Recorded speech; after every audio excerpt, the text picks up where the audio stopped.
Hi friends, welcome to my channel. तो आज के वीडियो में हम लोग देखने वाले हैं सीटेट 2021 का ये प्रीवियस ईयर्स क्वेश्चन पेपर है। बाकी के क्वेश्चन हम लोगों ने डिस्कशन कर चुके हैं। आज इसके सारे कंप्लीट कर देंगे क्वेश्चन को, तो आप लोग इस वीडियो के लास्ट तक बने रहिएगा। आज हम लोग देखने वाले हैं 81 से।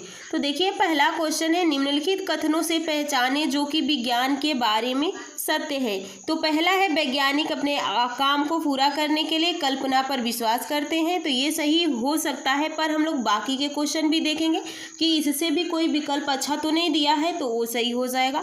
अगला देखिए, सभी वैज्ञानिक विचारों को नियंत्रित प्रयोगों द्वारा खोजा और परखा जाता है। जब एक सिद्धांत को वैज्ञानिक सबूतों के द्वारा बहुत अधिक समर्थन मिलता है तो वह नियम बन जाता है।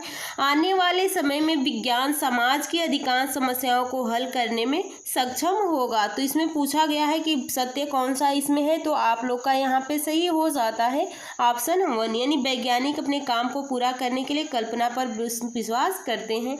अगला क्वेश्चन देखिए, यीशु को एक सप्ताह के लिए मौसम की रिपोर्ट एकत्रित करने का एक व्यक्तिगत कार्य दिया गया। नीचे दिए गए आकलन संकेतों से पहचाने कि यीशु कहाँ गलत हो गई है। देखिए, वह हर दिन एक वेबसाइट से आंकड़े सारणीबद्ध करती है। वह इस परिणाम पर पहुंचती है कि आने वाले सप्ताह में बारिश हो सकती है या नहीं। वह निष्कर्ष निकालती है कि आर्द्रता में कमी से वर्षा की संभावना बढ़ जाती है। वह समझती है कि अधिकतम और न्यूनतम तापमान की सीमा प्रतिदिन भिन्न होती है। तो यहाँ पे आप लोग का सही हो जाता है ऑप्शन 3, क्योंकि आर्द्रता कमी से वर्षा की संभावना बढ़ जाती है। बिल्कुल गलत है, यहाँ पे वो गलत हो जाती है, क्योंकि आर्द्रता के अधिक होने से वर्षा होने की संभावनाएं बढ़ जाती है, ताकि कम होने से नहीं। तो यहाँ पे ऑप्शन आप लोग का 3 सही हो जाता है। अगला क्वेश्चन देखिए, अगला क्वेश्चन है, निम्नलिखित में से क्या शिक्षार्थियों में संकल्पनात्मक कमी को समझने के लिए उपयोग रणनीति है। तो प्रश्नोत्तरी सत्रों का आयोजन करना, प्रयोगात्मक कौशल का अवलोकन करना, अवधारणाएं मानचित्रण का उपयोग करना और नियमित गृह कार्य देना। तो यहाँ पे आप लोग का ऑप्शन 3 सही हो जाता है। अगला क्वेश्चन देखिए, विज्ञान को पढ़ाने के लिए और अधिक लड़कियों को प्रोत्साहित करने के लिए आप निम्न सभी प्रकारों की अपना सकते हैं, सिर्फ एक को छोड़ के। यानी यहाँ पे 3 ऑप्शन पॉजिटिव है और एक ऑप्शन निगेटिव है। तो देखिए, लैंगिक ये अगर हिंदी में दिया है तो दोनों का शब्द का लैंगिक ही होगा, नहीं तो एक सेक्स होता है और एक जेंडर होता है। ये काफ़ी इसमें अंतर होता है। तो अगर आपको किसी क्वेश्चन में दिया जाए कि जेंडर यानी लैंगिक दिया हो, तो आप खास करके इंग्लिश वाले वर्ड को पढ़िएगा कि वहाँ पे जेंडर पूछा है कि सेक्स पूछा है। तो जेंडर जो होता है वो मतलब हमारी समाज बनाती है, हमारे समाज और कुर्तियों में चलता है, लेकिन वहीं पे सेक्स हो जाता है तो वो हमारा बायोलॉजिकल यानी जैविक प्रक्रियाएँ हैं।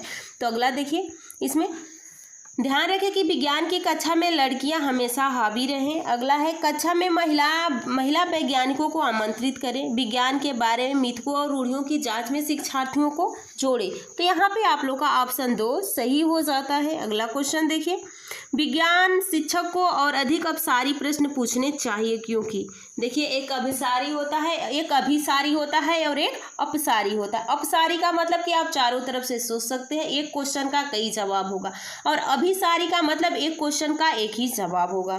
तो यहाँ पे देखिए, यह गहन सोच को प्रोत्साहित और विकसित करता है। बिल्कुल सही बात है, क्योंकि कई तरह से सोचने के लिए प्रोत्साहित करेगा।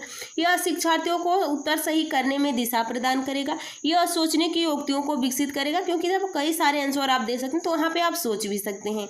यह शिक्षार्थियों में सृजनात्मक व्यवहार में आकलन में सहायता करता है।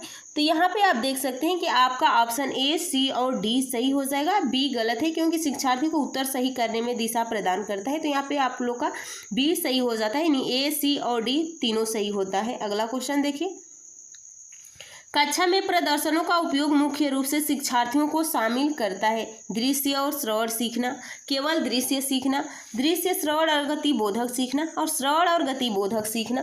तो यहाँ पे आप देख सकते हैं कि आप लोग का सही हो जाता है, यानी ऑप्शन 1 दृश्य और देखकर और सुनकर आप सीखते हैं तो ज़्यादा दिन तक याद कर रहता है वो चीज़।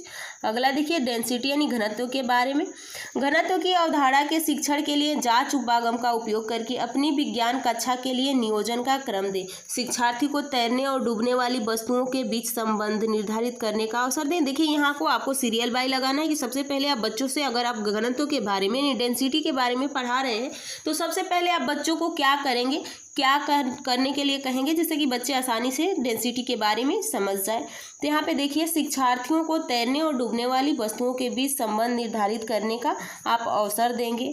अगला है, शिक्षार्थी को विभिन्न वस्तुओं के साथ टब में पानी के साथ खेलने का अवसर देंगे। तो पहले यही हो जाएगा कि आप एक खिलौना लेंगे और बच्चे को टब में पानी भर के देंगे और उसमें कहेंगे कि बच्चे इसमें तैराओ, देखो कौन सा तैर रहा है और कौन सा डूब जा रहा है।